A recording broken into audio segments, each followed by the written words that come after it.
Hello, survivors.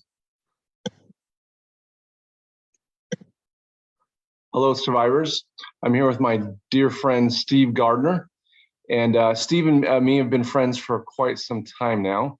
And we have something in common. We both lost our fathers at a very young age. Steve, I've known him since we were in college together. And he's one of my dear friends. We've done a lot of things together. We've traveled, we've gone snorkeling. And but most importantly, Steve is the one I totally look up to. He's also my dentist, so he keeps my teeth straight. But I'm just here tonight, just kind of share our stories. First of all, Steve, tell us a little about yourself and your dad, and kind of the situation, your time in your life that your father passed away, and kind of what impact that had on you. Sure.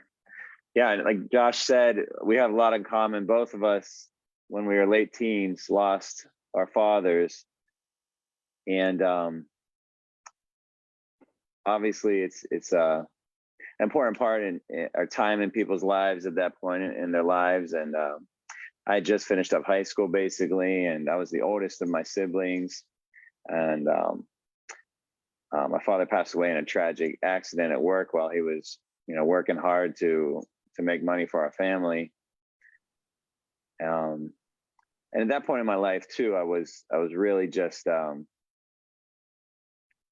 gliding. Basically, I didn't have much plans for the future. I wasn't being the best person I could be, really. I was just enjoying life basically, and didn't have much thought for college or other things. And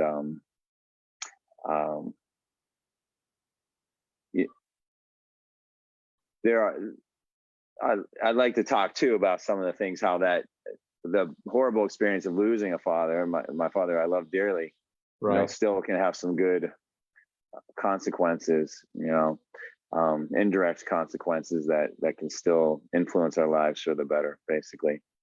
Yeah, and so we'll get into that, and just a little backstory about me for those that don't know.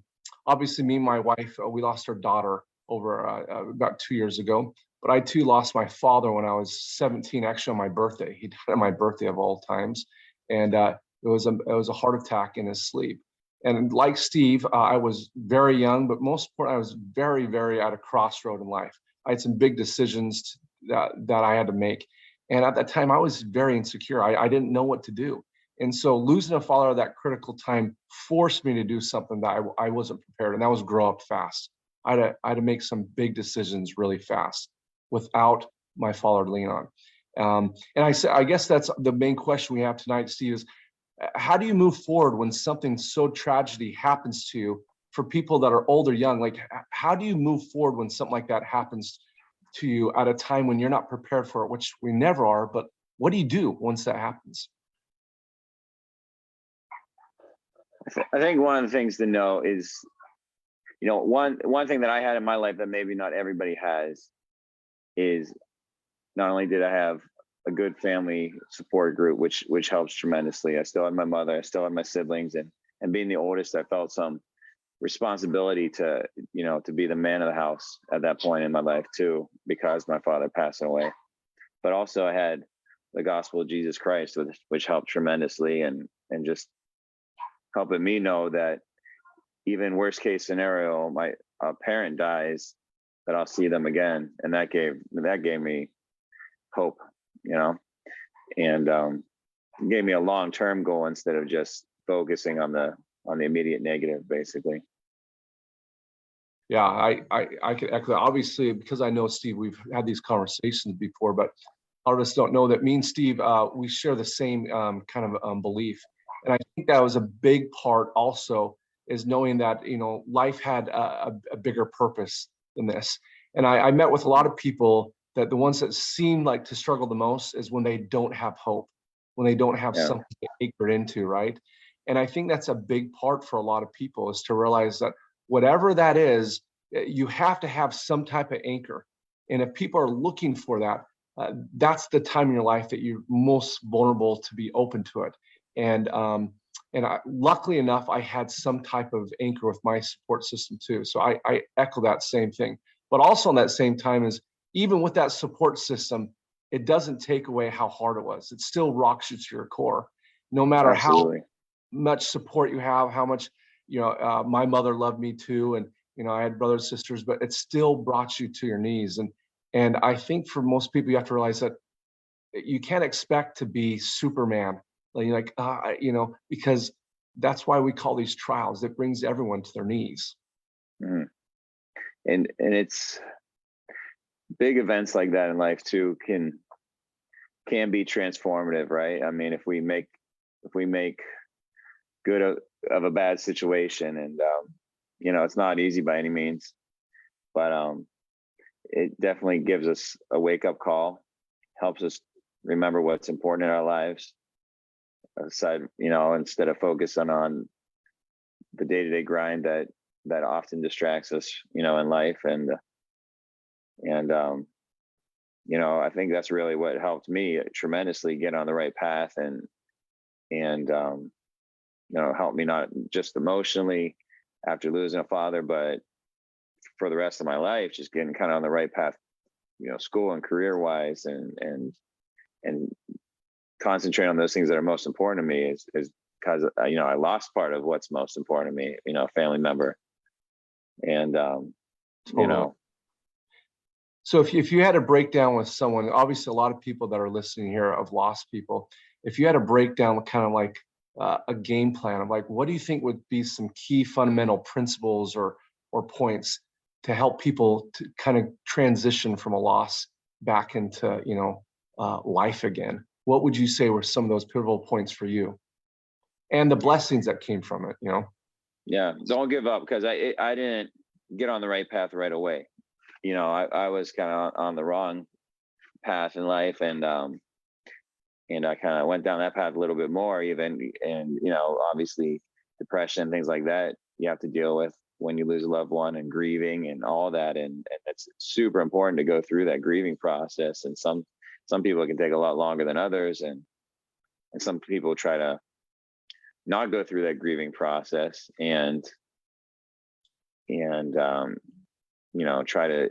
to push those, having to deal with that grieving out of the way. They try to push it away, but you can't. You gotta go through it, and yeah, life Because if you goes don't, it on, luckily. festers, right? Yeah, If you and don't deal with it, it just gets worse. exactly, and knowing, going down that path, it doesn't get any better, and sometimes you gotta learn the hard way a little bit, and but there's hope. There's hope, and we have. Luckily, we still have our health. I still had family. I still had people that love me, and once I made that decision to go, turn my life around basically, and to be responsible, and to do, to do what I should be doing, then you don't turn back, and that really helps you cope. And it just, it's a learning experience, but you can change, and things can get better, and there's a Totally. silver lining to that dark cloud. So obviously with people that are in this process right now, and they're from Steve's, as you can tell, obviously being optimistic is a big part that kept you going. But how do you help people to see the optimistic and that silver lining? One is, what is that silver lining from a tragedy? People ask me all the time, like, what good can happen from something so sad? And I think that's a big part to answer. And everyone who's gone through you notice it, but it takes time. What would you say your Yeah, silver lining is, and that kind of helped you, come out on top? I think a huge part of it was just, even though I wasn't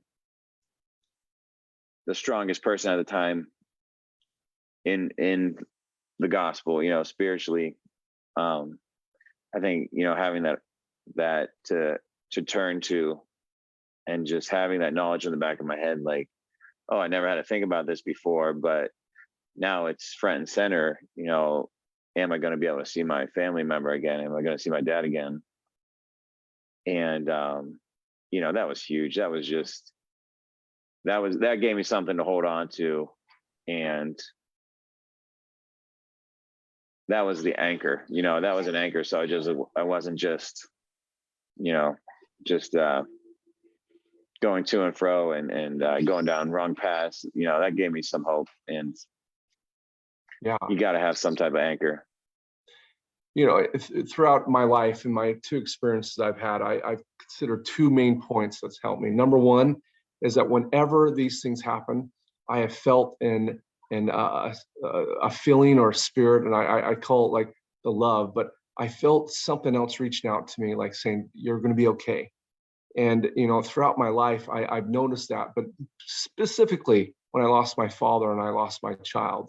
And those two moments had me have faith that, like, I really do have a father in heaven. And if I have a father in heaven, that life isn't just meant to go through misery. There's actually a plan. And if there's a plan, there's also joy in the plan. And just like in anything in life, it's never always going to be sailing great. There's always going to be some troubled times. So you can appreciate the good from the bad and discern from them, right? And what that allowed me to do is have perspective on life. I've met a lot of individuals that don't know how good life is because, unfortunately, they may have never tasted how bitter it can also be too. And that contrast, I think, allows you to have what I call perspective. And perspective is healthy because you realize, like, it's not as bad as it might seem, and there's also good outside of this bad. And that perspective 100%. has helped me in my life to manage decisions. I remember in college, a lot of people were, as they'd say, they were trying to find themselves. Well, that forced me to find myself at a very young age, to know what I didn't want and what I did want. And I think that was one of the guiding reasons in my life of where I am today, is that it gave me that perspective.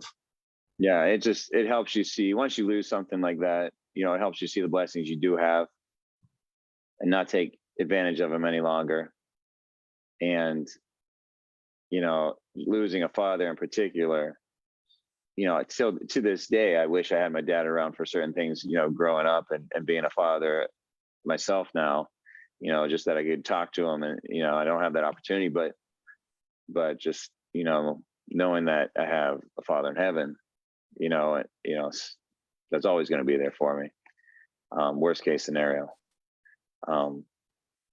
You're right. It's all about perspective. It really is. Things could always be worse. And if you can make the most of that bad situation, you're going to end up on top. Yeah. I spoke to this gentleman the other time, and he said, my life's too hard. And he lost a child. And then I spoke to another gentleman, and he lost 3 kids. I spoke to another gentleman, he lost his wife and all his children. And I'm sitting there. I can imagine. Yeah. As you talk to these individuals, you realize that, like, you don't realize what you have until you see other people that have gone through other things that seem a lot worse than your situation, right? Yeah, and I mean, and those situations are horrific. I can't even imagine, but I think we can all still have that perspective, like, no matter how bad things get, you still have blessings in your life, and being depressed and being, sad and whatnot, there's good that can come from them. You need to do that. That's part of the process, but being stuck in that in the long run doesn't do you any good, and it's not fixing the situation, unfortunately. And you have more life to live. You have more life to live, and hope you're going to see him again. You're going to see him again. It's just going to be a short moment in the long run of things. Yeah. My wife has a saying that says it's okay to be mad, but you can't stay there forever. And I think there's some truth to that. Like, there's a time and a place for everything, but there's also a time where you've got to start living again, because you have other things worth living for. There's people that count on you. There's neighbors, there's friends, there's communities. And this is just me, so I don't want anyone to get offended, but from my perspective, one day I am going to see my dad again and my daughter. And when I have that conversation, I don't ever want to say, like, I lived my life this way, in a horrible way, because of you. You're the reason why I went down this path of destruction. Because in my mind, I'm like, if you truly love someone, don't you want to come back like you inspired me to be better, not the Yeah. to be bad. Yeah. And What good does the alternative do? What good does that do? You got to have hope. You can't give up hope. absolutely. So with that said, what would you say? We've kind of reached a little bit of it, but like we just have about 7 minutes left here. What would you say for individuals that are going through this kind of a step-by-step process of not just what we talk about, what they can do, but like how do you get this perspective of hope? Like we talk about this, it's so hard, but how do you get hope if you don't have it? What would your advice be for people that are searching for hope that don't feel like they have it? Something I didn't mention was that the night before my father passed away, we got into a big fight, and I'm sure so many people have this experience where they look back after their loved one passes away and they're like, oh, I could have treated them a lot better, and I could have, taken advantage of them being in my life at the time, and you didn't. And you can't beat yourself up for stuff like that. You can't predict the future. Nobody can. Um,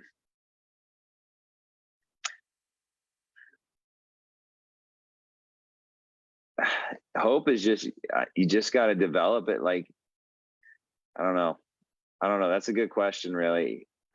I think having the gospel, having something in your life that you can hold on to, that's always going to be there, right? Like Heavenly Father, Jesus Christ, they're always going to be there in my life, no matter what. Worst case scenario. So I can have them as that steady anchor to hold on to, because no matter what happens, I lose a parent, they're still going to be there for me. So as long as you can have that some stability like that, that you can actually trust in, that's what's going to give you that hope, really.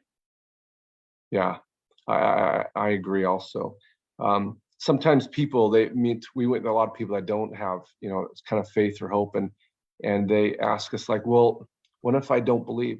And my thing is, you've got to find something that you do believe in. Then you got to search for something, because Yeah. that hope, if you're not searching for something to grab onto, then you might just grab onto anything, and that anything, you don't know where that's going to take you. So Mhm. one advice I always give people is talk to people, find out people that have made it through, and find out their secrets. Because just like I always say in business or in life, successful people usually follow successful patterns, and people that have gone through difficulties that have seemed like they've managed it or handled it better than you thought you could have. There's probably some type of recipe, and I agree with Steve. I think hope is the fundamental platform or anchor you can hold on to, because if you hold on to something that doesn't move, you're not going to steer too far away from that. But I meet a lot of people that turn to drugs and alcohol and substances, thinking that this will kind of numb the pain. But as we all know, the pain never goes away. Once you're hangover or drug wear, reality is still there, and you still have to go through these mourning, like Steve talked about. You still got to go through the pain of hurt, the sorrow. But as like my wife said, is like it's okay to feel those way, but at some moment you've got to say, "Man, I've got to start fighting again." And And for those people that may have already gone down that path, it's never too late. You can turn totally, around, you totally, can change. And you guys are a great example of it. When you lost your daughter, um, getting into service, being active and serving others and doing something better with your life is another great example of just how to turn a bad situation around and make the most of it. And like in my case, I probably wasn't going to do this unless before my father passed away, but because he did, it really made me think, and I decided to go on a religious mission for 2 years, and that really helped, the rest of my life, set things up for me and the rest of my life. And then going to college afterwards and going to, the doctorate school and all these things, getting married, all these things. It just, if you can for, force yourself to go out there and do something good, and it doesn't have to be for you. Do it for somebody else too. Right. It's gonna, at the bare minimum, it's gonna distract you. You know, and help you get by that time. Because with time, all wounds heal with time, but they never go away. You'll always be scarred, but those scars can be a reminder of what made you who you are today. Yeah, I like to end with that. As obviously here on Survivors, our mission statement is that we try to go out and we try to serve individuals, and by serving others, we're really serving ourselves. And Steve is a good example of that. Obviously, everyone on here doesn't know, but when I lost my daughter, I went to Steve's house, and the nights I was staying at the hospital, Steve was there, and I would come home to his house because his house was just about 15 minutes away from the hospital. And after my daughter died, Steve was the one that came up to the place where my daughter was being being prepared to go in the casket, and he did the most amazing thing. He got prints of her hands and her feet and her face, and I will always remember that there's only one other person in the whole world that was with me during my hardest time, and that was you, bud. That was you. Appreciate So it, I man. will always I was glad to help. appreciate my friend. I love all of you out there. I know a lot of you are hurting, but from one person to another, uh, sometimes in life, pain sometimes can help others too. You can see the value. You can reach outside yourself to try to inspire to live a better life.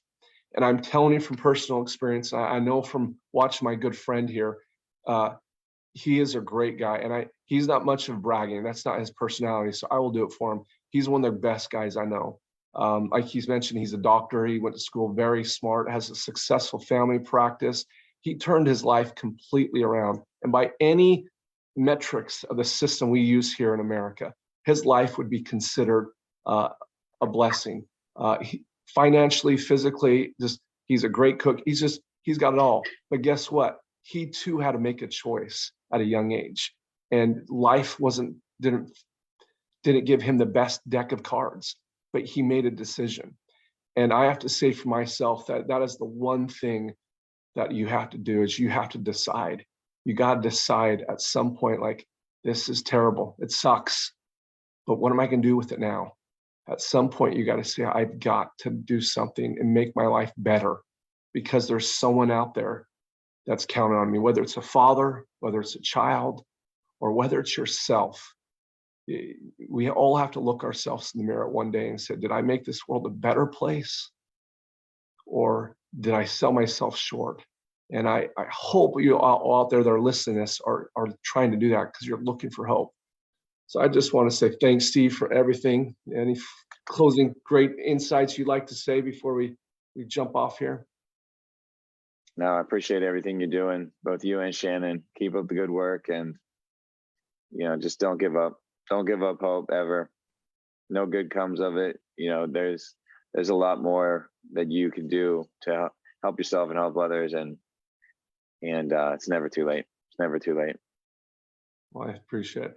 Well, everyone, like always, we will see you guys next week. And next month we'll have a different share. And I just want to thank everyone for following us and tuning in. And I had a chance to talk with my dear friend about the loss of our fathers. And to all you fathers up there, and that are fathers currently, it's so worth it. Be a good dad. There's nothing like being a good dad. And I'm thankful for my father, even though the short time I had with him, and he had so much influence in my life. And I pray that I can pass it forward and be a good dad too, just like Steve. So thanks, everyone. And we'll see you next week on another Survivors episodes. Have a good week, everybody. Thank you, Josh.